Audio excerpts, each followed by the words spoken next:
Roger that. Yes, yes, Can you tell us a bit about your work? And you are a fashion artist. Can you tell us about that? Yeah, so how I like to express myself, I feel like it's an extension of my brain. So how I think my brain expresses the way I look, that's how I dress, you know, and I feel like I'm truly being myself when I put on my, you know, my shoes. Your and frock? my Do you go to the grocery store like this? Of course. Now, yes. Your outfit, did you make this outfit? Yes, I did. Stitch by stitch? Stitch by stitch, the shoes, the whole outfit, the hat, everything. Just slaving away inside of my little studio. And how long does it take you on average to make something this elaborate and beautiful? I'd say a full day. Yeah. I would say that. But no, 24 hours? Yeah, well, probably like 24 hours. Wow. Yeah. How did you get started? What's the backstory that inspired you to start your career as a fashion artist? Okay, so I was in pharmacy school, stressed, depressed, you know?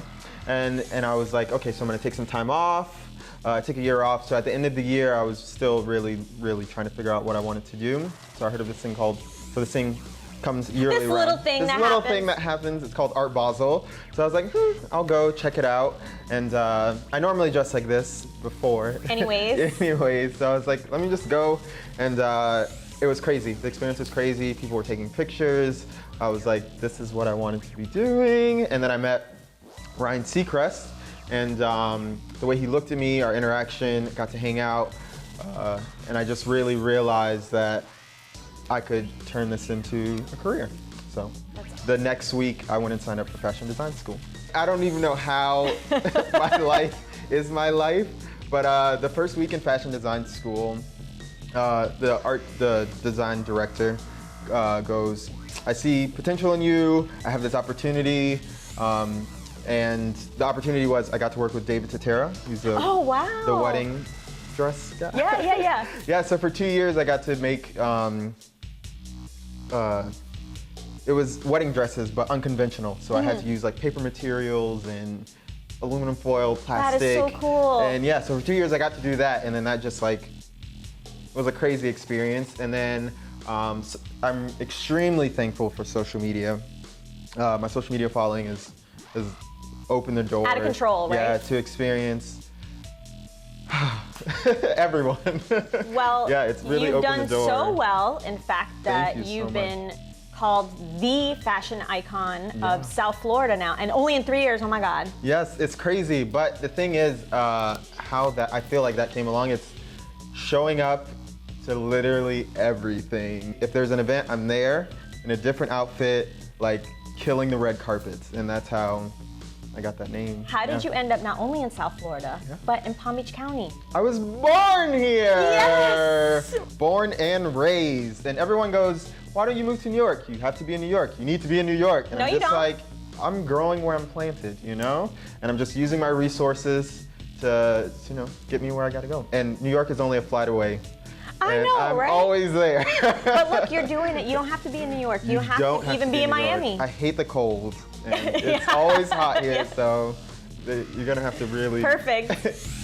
pull it out with me to get me out of here.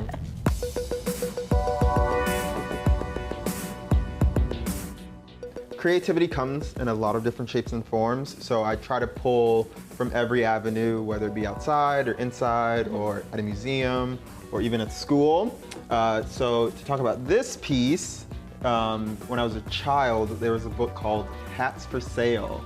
And it was a peddler who was selling hats, but he had like a stack of hats. I remember. So 20 years later, I'm like, I found all of these hats, not at the same time. It was over months of just like a brown one and then a tan one and an orange one.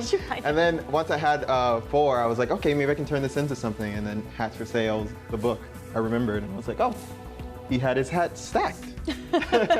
And I don't know, but it's all about being tall. So the higher the hat, the closer to, you know, to the heavens. To the heavens.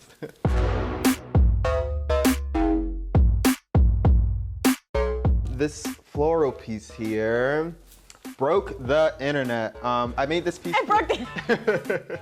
Because when I wear it, it gives like a nude silhouette, so it just looks like I'm wearing the rose petals. But I made this piece for Miami Fashion Week. Is this a halo? And yeah, it goes around the face. And yeah, I just wanted to be a floral An angel. angel. What about this one? This I made during fashion design school. But yeah, I just love the extension of the arms. Anything that's over exaggerated, I truly, you know, I'm for that. Non-conventional. Gender bending, Gender right? bending, unisex. If you want to wear it, whatever you are, you can wear it. You know what I mean? Awesome. But the I added the happy and sad afterwards because my teacher just made me happy and sad.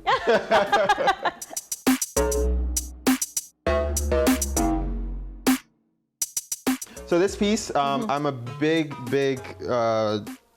person of using like stuff that's non-conventional that you wouldn't think to use. It's like recyclable? Yeah, recyclable. So this fabric is recyclable fabric that I found. And then these are actually zip ties that I turned into spikes, you know, to give that like avant-garde look.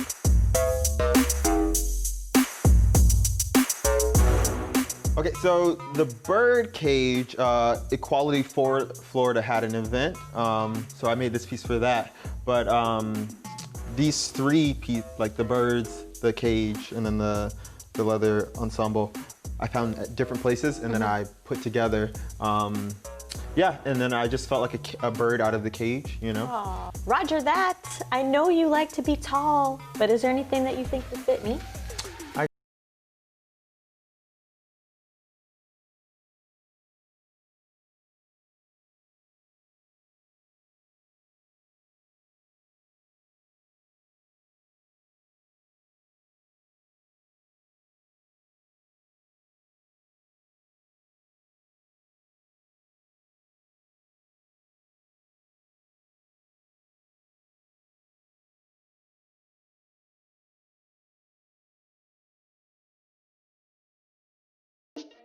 Thanks for watching this episode on Conscious Fashion, and we hope you enjoyed learning about all the designers that live, work, and play right here in the Palm Beaches. We'll see you next time on our next art adventure.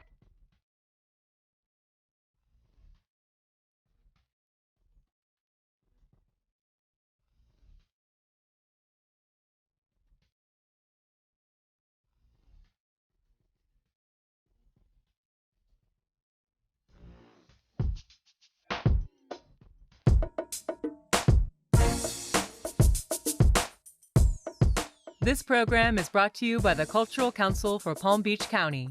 Visit palmbeachculture.com. And by Discover the Palm Beaches. Visit thepalmbeaches.tv for more information.